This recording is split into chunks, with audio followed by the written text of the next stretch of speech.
volto no terceiro bloco com o Fernando Lisboa. Mas nós estamos falando aqui do que é existir e não existir. Então, você estava me falando que esse corpo não existe. Então, eu não existo.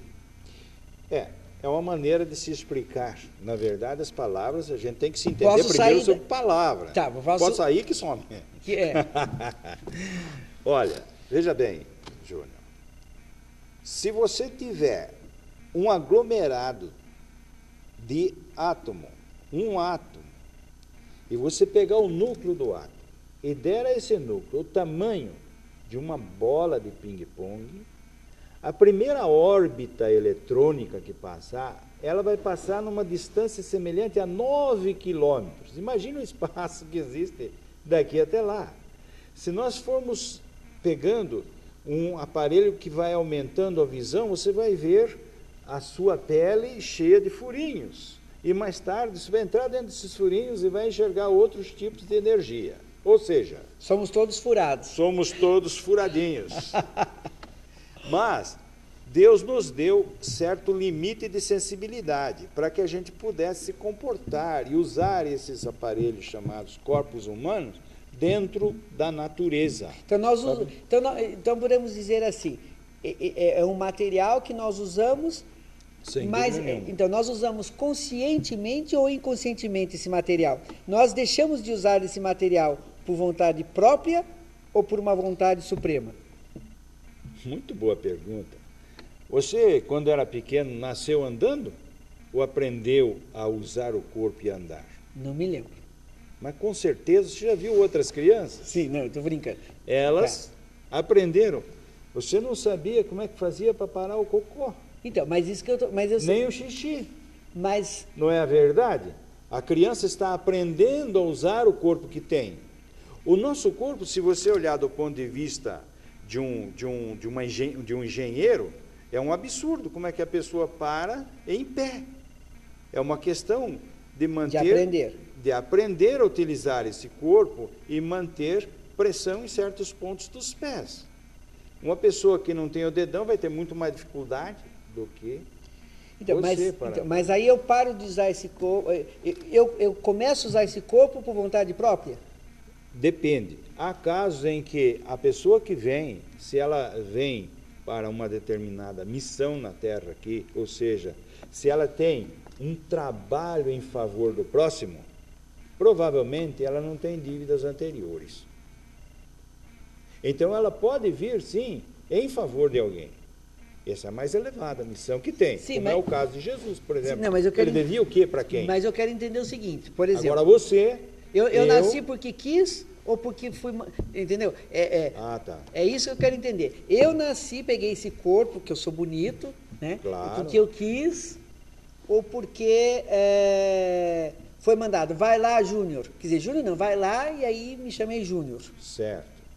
Você veio de acordo com a necessidade do seu aprendizado. Isto significa o quê?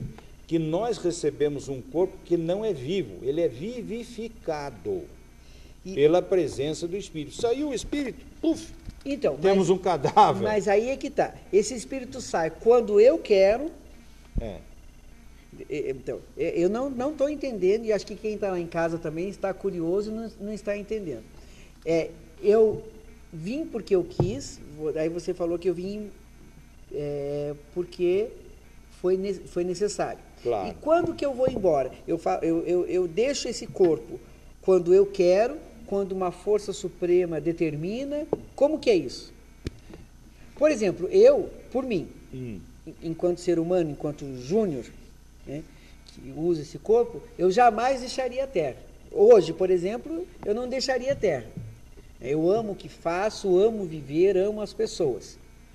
Se amanhã, por exemplo, né, por algum motivo, eu for embora, eu vou, acho que revoltado até, digamos assim. Então eu quero entender assim, eu posso entender que eu sou como uma roupa que tira e guarda, fala não serve mais? Veja que você está dizendo, eu posso entender que sou como uma roupa. Você não está dizendo, eu posso entender que eu uso uma roupa carnal.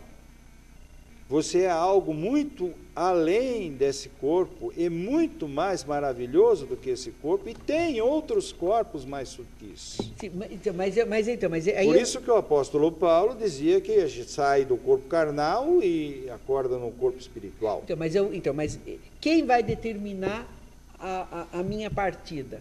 Quem lhe deu o corpo? E quem me deu o corpo? Papai do céu. Né? Jesus. Pode ser. Jesus é filho, ele também recebeu um corpo. Existe algo que ele disse, eu nada posso fazer sem meu papai. Mas isso é determinado, então. Por exemplo, essa questão de que o ser humano também tem potencialidades. Porque aí me dá Agora eu já não estou entendendo mais nada. Mas a potencialidade, né, de nós usarmos o terceiro olho, de que o ser humano usa a quantia mínima do raciocínio, da sua força mental, e que pode mover coisas, mover objetos, enfim. Né? Então eu quero só entender uma coisa. Isso cai tudo por água abaixo. Por quê? Porque se eu posso determinar...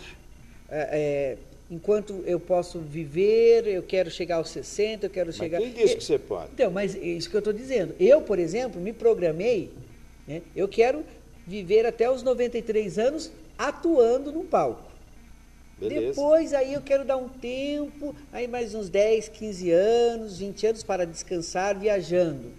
E aí depois curtir um pouquinho mais e mais, entendeu? Então, eu queria viver lá, né? E aí daí eu posso até ir embora. Mas você entende? Entenda o que eu estou colocando. Como é que eu consigo entender que eu não posso fazer isso? E por que é que eu não posso fazer isso? Porque aí agora eu vou abrir uma coisa aqui. Pois não. Eu me sinto como um rato de laboratório nesse momento. Olha, não um instrumento, mas da maneira que é colocada, como um rato de laboratório. Olha, você veio, agora você faz isso. Agora não chega de brincar, vamos embora. E aí eu acho muito malvado, porque a vida é maravilhosa. Quando a brincadeira começa a ficar boa, vamos embora, né? Eu acho malvado no sentido assim, a vida é muito bela, né? As pessoas são muito... É muito bom viver, é muito bom estar com as pessoas. Então, aí... cai muitas questões, por que é que eu estou aqui, né? Por que nós estamos aqui, por que então que existe a doença, por que existe tanta coisa sendo banalizada, porque o ser humano, enfim.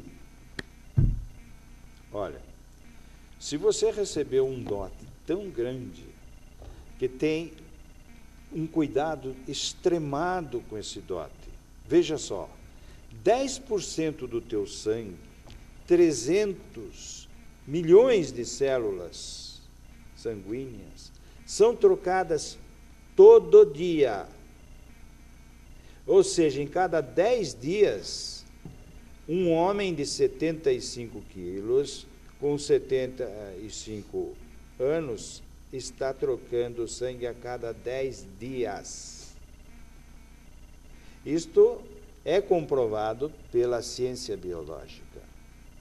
Portanto, não havia razão nenhuma para ninguém ficar doente. Certo? Pelo menos o mecanismo de reconstrução está colocado. Nós recebemos um milagre desse, que é o nosso corpo ser capaz de se autorregenerar. Portanto, não somos nós que regeneramos.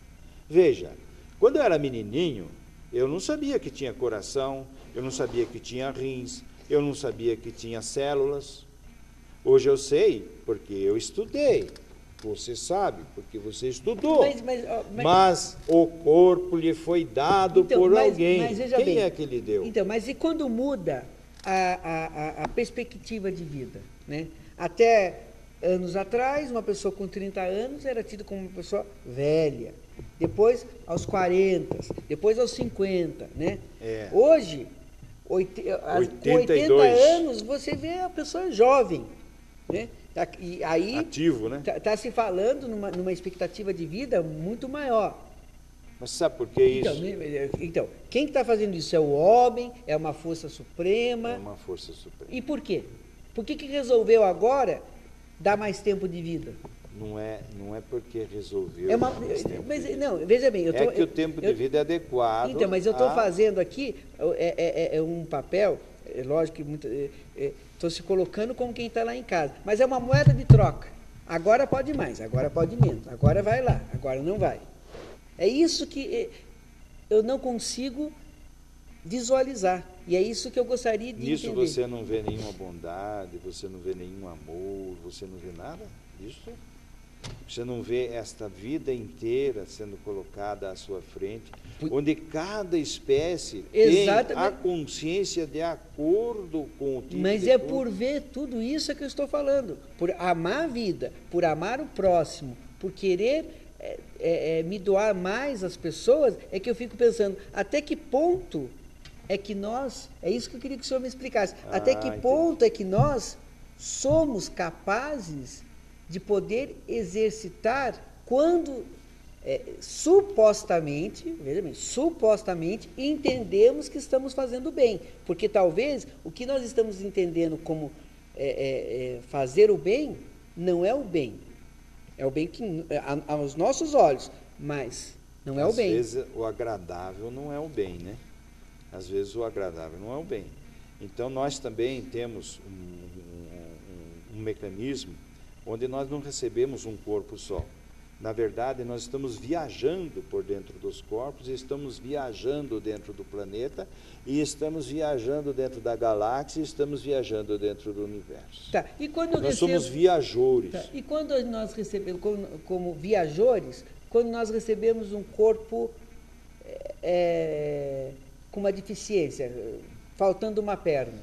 Ou você, se você não é vítima de ninguém, se você não foi vítima das ações do papai e da mamãe, ou seja, sífilis, por exemplo, bebedice, envenenamento, porque há mulheres, por exemplo, que tomam veneno, não derrubam o feto e o feto fica aleijado, fica doente. Outros tomam bebidas alcoólicas, outros, enfim. Aí é ocasionado aí você pela mãe. É vítima de alguém. Agora, mas aí você paga quando o preço, você então. não é vítima... Mas aí que tá. Você é vítima e você já nasce pagando o preço. O corpinho que foi dado para você, então... E essa pessoa vai se tornar responsável por isso. Essa pessoa é sua mãe. Sua mãe, seu pai, quem fez a arte. Qualquer um que prejudique um corpo sequer, um fio de cabelo do seu próximo, vai ter que responder por isso. Então, eu queria ir mais a fundo, então. É uma questão... Tá. E quando a pessoa nasce e não foi provocada pelos pais? Muito bem. Se a pessoa nasce com deficiência, é porque ela viveu antes. E ela está agora... Mas isso só é possível a partir do momento em que faça parte do entendimento do estudo espírita, espiritualista. Científico. Científico? Por quê? Você quer saber por que é científico? Vamos lá. Como é que eu vou explicar para você cientificamente isso? Vamos supor que você comeu couve a semana passada. O átomo que era vegetal, agora está numa célula, alimentando uma célula animal. Então, o átomo, por exemplo, de carbono está dentro da célula animal. E ele faz parte dessa célula. Então, ele morreu. Agora essa célula é expulsa do organismo, ela vai, solta o átomo outra vez, e ele vai entrar dentro de um pé de capim. Aí vem o boi e come de novo.